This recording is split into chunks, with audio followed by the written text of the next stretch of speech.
Summary channel. In this video we're going to discuss the most important events that took place during the previous 12 hours. We have a lot of very interesting updates, so let's start. And first we're going to talk about the United States of America. The states continue concentration their forces along the shore with Venezuela.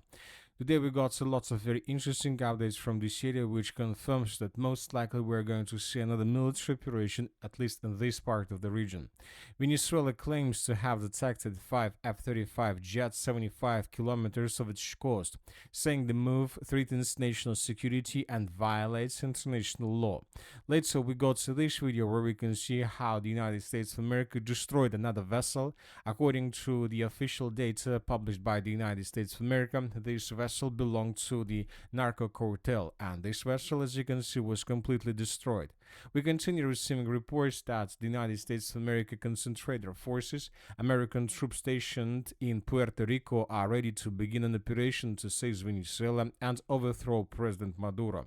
Furthermore, we got report that the United States of America has concentrated the biggest number of forces in this region as well. So the question is when exactly this operation is going to start, but it seems that we can start counting days. Now let's talk about Ukraine. The Russians continue their special military operation, and during the previous 12 hours, additional changes and very interesting updates were recorded. Russia continues attacking and destroying Ukraine energy facilities. Today we continue receiving reports from the city of Konotop, from Sumy region, from Chernigov region. Here we can see how Russians were attacking energy facilities on the territory of the settlement by the name of Konotop with Guran drones. As you can see, 2 or 3 drones attack the area, and right after this we can see complete outage of energy. Furthermore, we got several reports from the official sources. Russian military attacks on energy infrastructure have caused a widespread blackout in Sumy Oblast, leaving cities like Konotop and Shostka along with surrounding districts and communities without power. So the situation is critical, and it seems that the Russians are trying to create complete blackout in the northern and the northeastern part of Ukraine. And obviously, if somebody does or acts like this, they have just one purpose. They want civilians and people to leave this area. So which means that most likely the Russians are preparing themselves before a breakthrough operation. They're planning to move very fast, and for them it is going to be very important to be sure that there are no civilians in the region. And obviously, if the winter is going to be cold and if there is going to be no electricity, most likely civilians will leave this territory and will clear these roads of attacks for Russians. Furthermore, we continue receiving updates from the city of Chernigov. During the previous night, the Russians attacked the city, and during the night we got to this video. Something big, as you can see, was damaged and destroyed, and this morning the Ukrainians still haven't managed to stabilize the situation. As you can see, the fire in this area continues. Most likely some ammo depot or fuel depot was destroyed as a result of another Russian attack. Once again, Russians are trying to clear this area and to force population to evacuate themselves. Now let's discuss the situation on the ground. We have lots of very interesting changes, and first let's talk about the Zaporozhye direction, where the group of forces east of the armored forces of the Russian Federation continue their offensive operation. As you can see, during the previous 12 hours, additional changes on the ground were recorded. Let's discuss them in details. According to information we have, the Russians once again improved their positions around the Poltavka and Uspienovka fortified areas. So these territories were captured by Russians. These 3 lines and these fortifications in the fields were captured by Russians during the previous days, and now the Russians are very close to the Uspienovka and Poltavka fortified areas. Currently, the distance between, for example, this edge position of the armored forces of the Russian Federation and farms in the eastern part of Poltavka fortified area is less than 900 meters. So which means that it's just one attack and the Russians are already on the territory of fortified area. Furthermore, the Russians improved their positions to the east of Uspienovka fortified area. At this time, the distance between Russian and Ukrainian positions is already less than 700 meters. So we can see that the Russians are moving, they're tightening the news part, they're not making their final engagement. They're like trying to be very careful without risks. Furthermore, the sources are saying that the Russians managed to recapture the village of Verbova. I would like to remind you that yesterday pro-Ukraine resources published this video where we can see how Ukrainians counterattacked in the area of village of Verbova and recaptured the western and the central parts of the settlement. And here we can see how Ukrainians were raising their flag in this part of the village. But today, several neutral mappers reported that the Russians counterattacked and managed to recapture the lost positions and to force Ukrainians to fall back.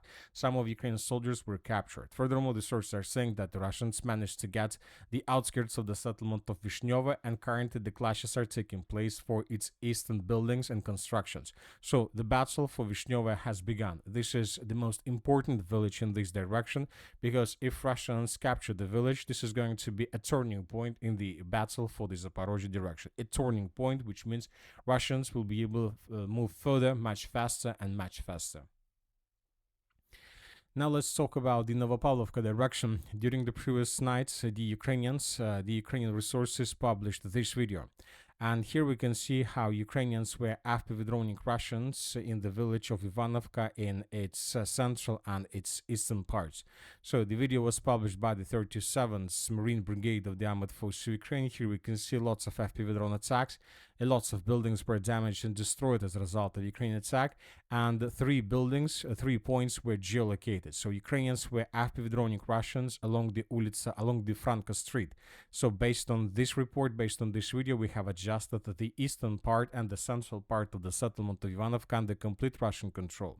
So as we discussed, this is a very important village, because if Russians can cut the road between Gavrilovka and Novopavlovka, then the settlement of Novopavlovka will lose the last logistic roads, and Russians will begin offensive operation in this area as well. Now let's discuss the situation in the city of Pokrovsk. It seems that another turning point has, let's say, happened. The Russians, during the previous 48-72 hours, managed to improve their positions in this area significantly. So once again, this is the situation. For example, by the end of the 2nd of October of 2025, the Russians were controlling the southwestern parts, the southern part, and the western part partially. But yesterday, the pro-Russian resources published the first changes, and as a result of clashes, the Russians managed to improve their positions significantly in the western part of the city of Pokrovsk. Basically, the western part, the defense of the western part of the city collapsed completely. Russians are clearing this area, trying to improve their positions and to begin themselves before moving further in the direction of industrial zone. And the Russians managed to outflank and to encircle Ukrainians in the southern citadel, which is even bigger, let's say, progress on the ground in the comparison with the western part. But today, by the beginning of the 4th of October, we got another report, additional report, that the Russians, during the previous night, during the previous days, managed to take the Lazurny micro-district completely. So the most southern citadel of the city of Pokrovsk has fallen, and Russians captured this territory. Most likely now they're trying to clear the situation. So this information today was provided also by a very reliable pro-Russian resource.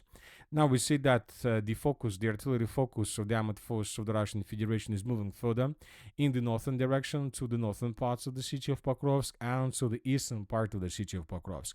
So it seems that the defense of the southern part of the city of Pokrovsk has collapsed completely.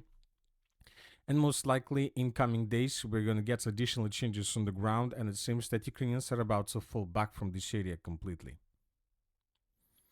Now let's move further and let's discuss the situation in the Sieversk-Liman direction. During the previous 12 hours, the pro-Russian resources published the video of how they were fighting for the settlement of Fedorovka. I would like to remind you that around 2 or 3 weeks ago, the Minister of Defense of the Russian Federation reported that the settlement of Fedorovka was captured by Russians completely. And based on that report, we adjusted the map 2 or 3 weeks ago. But since that announcement, we haven't received anything that can confirm Russian control over the territory. And just today, by the morning of the 4th of October of 2025, the Russians published this video where we can see how exactly the clashes for the settlement of Fedorovka was taking place. In this video, we can see how Russians were clearing one building after another, one basement after another. And in the final part of this video, we can see how Russians were raising their Russian flag in different parts of the settlement of Fedorovka. Based on this video, once again, we haven't adjusted anything. We adjusted the map based on the report of the Minister of Defense several weeks ago. But today we got proofs, video proofs that indeed the Russians managed to do this. So now we see that the Russians have a very very strong foothold to the south of the city of Siversk, the village of Fedorovka, the settlement of Pereyezhny. Most likely in coming days, the Russians will try to capture this dense network of the fortifications to the southwest of the settlement of Siversk, and from these positions, the Russians will continue offensive operation further in the direction of the road that connects the city of Siversk and the city of Kramatorsk. We're talking about this line. If Russians can cut this road physically, this is going to be the end for the city of Siversk, and this is going to be the complete end for this. And that's it for the short video. Military Summary channel reminds to condemn any violence in the world. Thank you for watching. Subscribe to my channel, put your likes, join my Patreon, and have a good day. Bye bye.